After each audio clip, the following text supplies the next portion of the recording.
देते हैं, लेकिन रोजगार में विकास में ये इलाका वंचित रहा।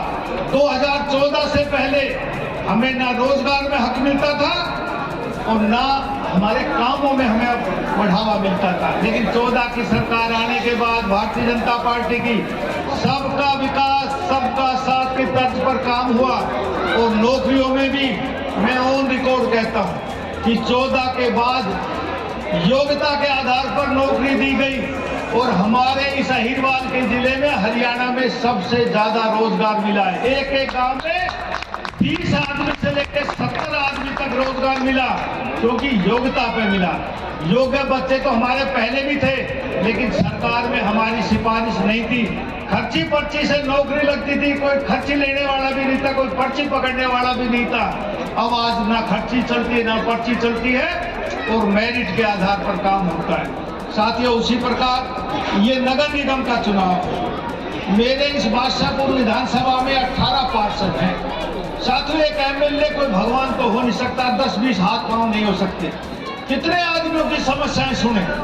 अब ये ट्रिपल इंजन की सरकार, जहां से मेयर बनेगा, 36 पार्षद गुड़गांव से बनेंगे, तो ये आपका काम बांटेंगे। आम आदमी को समस्या होती है, सीवर, सड़क, बिजली, पानी, गली, सीवर के ढक्कन टूट गए, ये पार्षद का काम होता है और ये विकास के काम आपके होंगे। आपने डबल इंजन की सरकार यहाँ बना दी, देश में बना दी, प्रदेश में बना दी, और यदि आप चूक कर गए, कोई दूसरा पार्टी का बन गया, कोई इंडिपेंडेंट बन गया, तो साथियों, जैसे दिल्ली में भारत में बीजेपी की सरकार और दिल्ली में 10 साल तक आम आदमी पार्टी की सरकार रही, कोई विकास के काम हो पाए क्या?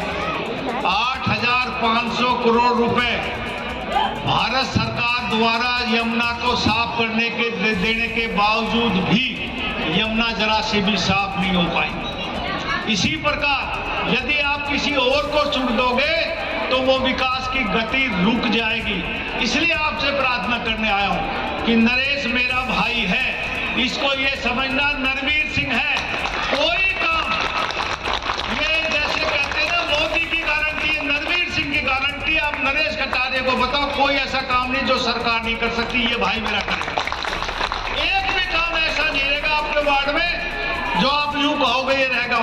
हमारे नगर निगम में पैसे की कोई कमी नहीं, सरकार से पैसा लेने की 1 रुपए की भी जरूरत नहीं। ये अपना बिल यही बार एस्टीमेट बनाएंगे, पास करेंगे।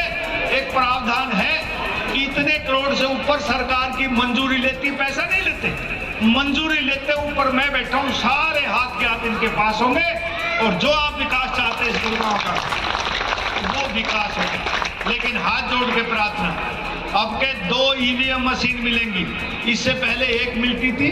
मेयर का डायरेक्ट चुनाव नहीं होता था, अब 1 मेयर की ईवीएम की मशीन और 1 पार्षद की, दोनों मशीनों में कमल का फूल का बटन दबाना है और भारतीय जनता पार्टी की ट्रिपल इंजन की सरकार बनानी है, ताकि हमारे गुड़गांव में विकास की रफ्तार और कई गुना बढ़ जाए। तो एक पहाड़ बन जाएगा, 2-3 जगह बनाए तो भी पहाड़ बन जाएगा। मैंने अभी ऊपर सरकार में कहा है कि इनको जल्दी से जल्दी साफ करो, क्रैशर यूनिट लगाओ, साथ इनको उठाओ और इनको पीसो, और दिन रात एक करेंगे। जब भी 1.5 साल लग जाएगा इस कंक्रीट को, जंगल को गुड़गांव से खत्म करने में, लेकिन आपको बदलता हुआ गुड़गांव दिखाई देगा। गुड़गांव में बहुत से फ्लाईओवर बनने हैं, बहुत से अंडरपास बनने हैं, बहुत से स्कूल कॉलेज बनने हैं। हमारा गुड़गांव एजुकेशन और मेडिकल का हब है। जो लोग यहाँ 15 साल से पहले रहते हैं, इनको पता होगा 15-20 साल पहले जब कोई एक्सीडेंट हो जाया करता या हमारा कोई बुजुर्ग बीमार हो जाया करता सीरियस, तो सरकारी हॉस्पिटल और प्राइवेट हॉस्पिटल उस मरीज को फटाफट दिल्ली रेफर किया करते। आज दुनिया में जितने भी बड़े आदमी और हिंदुस्तान में सारे इलाज कराने के लिए गुड़गांव में आते हैं। गुड़गांव मेडिकल का हब बन गया, लेकिन अमीर आदमियों के लिए। यदि गरीब आदमी का बुजुर्ग या बच्चा बीमार हो जाए तो बुखार उतारने के लिए भी 8-10 लाख रुपए ये लोग लेते हैं। एक आम आदमी, एक रोजगार से गुजारा करने वाला, सीमित साधन में अपने परिवार का पालन पोषण करने वाला अपने बच्चों की पढ़ाई करे या अपने बुजुर्गों की दवाई का इंतजाम करे। सरकार 4 हॉस्पिटल बनाएगी इस गुड़गांव में, इस योजना में 4 सरकारी अस्पताल और साथियों स्कूल की व्यवस्था। मुझे तो पिछले दिनों पता लगा गुड़गांव में हजारों स्कूल हैं और एक स्कूल की फीस 30,000 रुपए से लेकर महीने की 1 लाख रुपए तक है। सोचे कौन बच्चा पढ़ाएगा। गुड़गांव में 863 प्राइमरी से +2 तक सरकारी स्कूल है पूरे जिले में और गुड़गांव में मल्टीनेशनल कंपनियों के हेड ऑफिस है 500 से ज्यादा, जिनका CSR फंड हजारों करोड़ रुपए है। अभी मीटिंग बुलाएंगे और सभी कंपनियों को हेड को कहेंगे कि 2-2 स्कूल गोद लो, उनका कोई फर्क नहीं पड़ता। और इस प्राइवेट स्कूल की बजाय सरकारी स्कूलों में ऐसी शिक्षण व्यवस्था करो, इनके टॉयलेट ठीक करो, इनके ब्लैक बोर्ड ठीक करो, इनकी कुर्सियां मेज अच्छी करो, ताकि हमारे बच्चे इन आने वाले 5 सालों में गर्व महसूस करें कि मैं सरकारी स्कूल में पढ़ता हूं। साथियों, यदि आज हम किसी बहन बेटी का रिश्ता किसी परिवार में लेके जाएं तो लड़का वाला ये जरूर पूछता है कि आपकी बेटी आपकी बहन कहाँ पढ़ रही है, और हम ये कहें कि वह हमारी सरकारी स्कूल में पढ़ रही है तो वो पानी की भी नहीं पूछता। और जब हम कहें कि हमारी बेटी शिवनादर में पढ़ती है, हेरिटेज में पढ़ती है, श्री राम में पढ़ती है, किसी अच्छे कॉन्वेंट स्कूल में पढ़ती है, तो फिर वो चाय पानी की पूछते हैं, गोद-दाद की पूछते हैं, आगे रिश्ते की बात चलाते हैं। आने वाले समय में ऐसा बदलाव करेंगे कि भाई सरकारी स्कूल में पढ़ने वाली बच्चों का रिश्ता कॉन्वेंट स्कूल में पढ़ने वाली से पहले हो। ऐसी सोच हमारे यहाँ सरकार हमारे द्वारा बनाई जाती की हमारे बीच हमारे बड़े भाई नरेश कटारिया जी, हमारे सेलिब्रिटी सम्मानित मंच, यहाँ पर उपस्थित हमारे बड़े बुजुर्ग, हमारी माताएं और बहनें, प्यारे प्यारे बच्चे, युवा साथियों, आज बड़ा ही खुशी का दिन है। यहाँ पर हम सब एकत्रित हुए हैं भाई नरेश कटारिया जी के समर्थन में। मैं आपसे ये अपील करता हूँ कि हमने देवीलाल नगर में बहुत पहले से तैयारी कर रखी थी, बहुत काम भी किए, जितने हमने प्रयास किए वो काम हुए।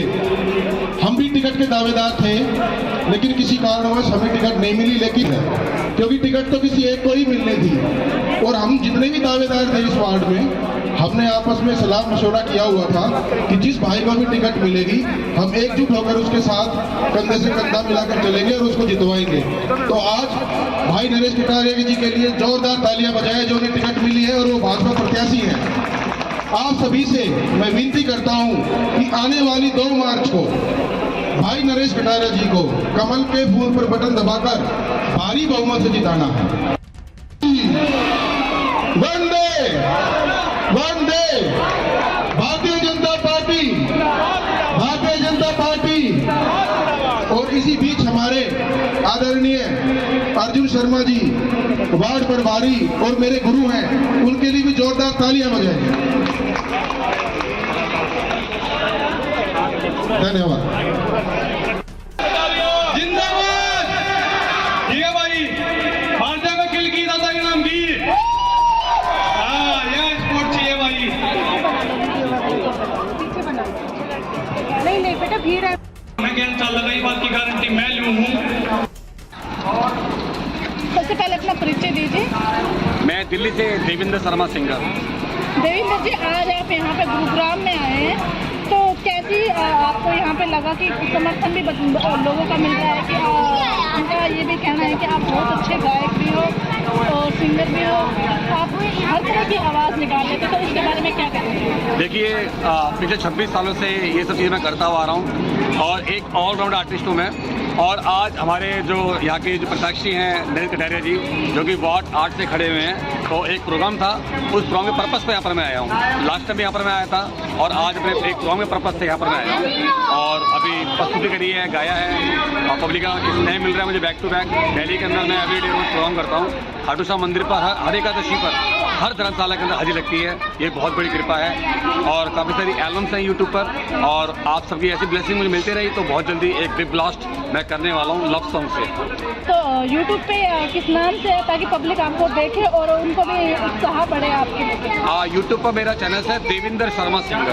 अगर देवेंद्र शर्मा सिंगर आप यूट्यूब पर सर्च करते हैं तो आपको मेरी काफ़ी सारी वीडियोस मिलेंगी जिसमें मैं काफ़ी बड़े बड़े शो रियलिटी शो में मैं जा चुका हूँ, चाहे वो इंडियन आइडल हो, चाहे वो स्टार वॉइस ऑफ इंडिया हो, डांस हो, चाहे वो सारेगामा हो। लेकिन इंडियन आइडल एक ऐसा मंच है, एक ऐसा नाटक है जिसमें मैं एक बार नहीं 5 बार जा चुका हूँ। लेकिन आपको पता है वहाँ पर पैसा, सपोर्ट एंड अप्रोच चलती है। अच्छा, तो आपने यही लाइन क्यों चुनी? मतलब काफी है कि गवर्नमेंट में ज़्यादा लगता है विश्वास, आपने गायक में क्यों? देखिए बचपन से मुझे गॉड गिफ्ट मिला हुआ है और मैं बचपन से गा रहा हूँ। मुझे लोगों का प्यार मिलते जा रहा है। पहले मुझे 5, 10, 20, 50 100 लोग जानते थे, फिर हज़ारों में गिनती होने लग गई। आज माता रानी के आशीर्वाद दिल्ली में पूरे काफ़ी लाखों लोग जानते हैं और मेरी कोशिश है कि मतलब मुझे पूरा हिंदुस्तान जाने में। तो आज आप गाँव में हैं तो इसको लेके क्या कहना चाहते हैं? देखिए मैं यही कहना चाहता हूँ यहाँ की जो हमारे जो प्रत्याशी हैं नरेश कटारिया जी वार्ड 8 से खड़े हुए हैं और 2 तारीख का यहाँ चुनाव चिन्ह है और 12 तारीख को रिजल्ट है। तो यहाँ के जो लोग हैं उनसे मैं गुजारिश करता हूँ कि आप सब प्लीज़ घर से निकल कर अपने वोट दीजिए और नरेश कटारिया जी को भारी मदद जिताएं आप। अगर ग्रुप आपने आपसे दोबारा बुलाया जाए तो किस तरीके से आपसे संपर्क करें? देखिए यूट्यूब पर आप सर्च कर सकते हैं देवेंद्र शर्मा सिंगर, उसका मेरा नंबर भी है और अगर आपको मेरा नंबर चाहिए तो 9650658668 मेरा मोबाइल नंबर है। और सारी जितनी भी चाहे वो इंस्टाग्राम हो, चाहे व्हाट्सअप हो, चाहे ट्विटर हो, आप कहीं भी सर्च करेंगे तो मैं आपको मिल जाऊंगा। अगर इंस्टा को आप फॉलो करते हैं तो सिंगर देवेंद्र शर्मा, ट्विटर को आप फॉलो करते हैं तो सिंगर देवेंद्र शर्मा और यूट्यूब पर अगर आप मुझे फॉलो करते हैं तो देवेंद्र शर्मा सिंगर और एफबी पे अगर आप सर्च करते हैं तो देवेंद्र शर्मा सिंगर मेरे चैनल से। आप सब प्लीज़ मुझे प्यार दें, आशीर्वाद दें कि मुझे आपकी ब्लेसिंग थी, मुझे बहुत ज़्यादा ज़रूरत है और मुझे बैक टू बैक प्यार मिल रहा है। मैं बहुत बहुत थैंक्स करना चाहता हूँ NCR का, गुड़गांव, नोएडा एंड गाजियाबाद का जो कि मुझे बैक टू बैक प्यार दे रही है और प्लस पूरी दिल्ली जो कि दिन रात मेरे साथ खड़ी रहती है। और खाटू श्याम मंदिर पर हर एकादशी पर मेरे प्रोग्राम है 8, 9, 10 को मैं खाटू श्याम मंदिर पर हूँ। जो मुझे मिलना चाहता हूँ वहाँ मिल सकते हैं। 1 तारीख को वेडिंग शोज है मेरा जो कि प्रिंस वाटिका मीठापुर बदर बॉर्डर के पास में है और आज यहाँ पर नेक्स्ट सॉन्ग कौन सा होगा आपका? मेरा जो नेक्स्ट प्रोग्राम है वो 1 तारीख को है जो कि प्रिंस वाटिका बदर बॉर्डर के अंदर है, जहाँ की 5 वेडिंग मतलब 5 कन्याओं का सभी विवाह है जो कि अभी मैं वेडिंग शोज भी मैं करता रहता हूँ। इवेंट जागरण, कीर्तन, चौकी, संध्या, कव्वाली मैं हर तरह के प्रोग्राम कर लेता हूँ। रियलिटी शो में मैं जा चुका हूँ तो मुझे बैक टू बैक हर तरह से प्यार मिल रहा है। तो आप सब मुझे अपना प्यार ऐसे ही देते रहें और मैं बहुत बहुत आभार व्यक्त करता हूँ हमारी दीदी जी का जो कि मुझे इस चैनल पे आने का मौका दिया।